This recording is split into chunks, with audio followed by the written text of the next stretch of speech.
Bonjour tout le monde, on se retrouve aujourd'hui dans une nouvelle leçon de langue dans laquelle on va voir l'énumération. Et étant donné que l'énumération est une figure de style, donc je tiens tout d'abord à commencer par expliquer qu'est-ce qu'une figure de style.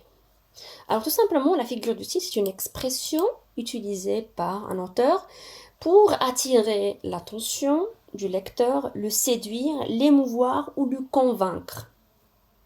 D'accord? Donc c'est un procédé d'expression utilisée pour un but quelconque. Alors, elle permet de créer un effet sur le destinataire d'un texte écrit ou dit.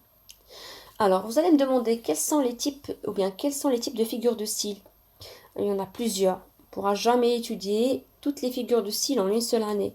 C'est pour cela j'ai préféré vous présenter, vous initier aux figures de style en étudiant les 6 principales figures de style. Les figures de style les plus utilisées. Aujourd'hui, on va voir l'énumération. Voilà un exemple. Il a mangé une pomme, une banane et 2 oranges. Déjà, on a vu la comparaison, mais on va la revoir encore une fois en tant que figure de style. Il est devenu blanc comme un linge. On va voir aussi la métaphore.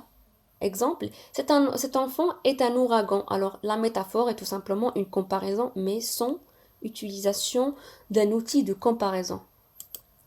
L'hyperbole, ou bien l'exagération, voilà un exemple. Je suis mort de fatigue. On va voir aussi la personnification, c'est-à-dire donner un caractère humain à quelque chose qui n'est pas humaine. En revenant, ma ville natale m'a serré dans ses bras. Et on va terminer par réétudier encore une fois la périphrase déjà vue en premier semestre. Alors, la périphrase, c'est dire et expliquer un mot par un groupe de mots. Paris est une métropole. La ville-lumière compte plus de 2 millions d'habitants. Alors regardez, ville-lumière, c'est une périphrase pour ne pas répéter le mot Paris. D'accord?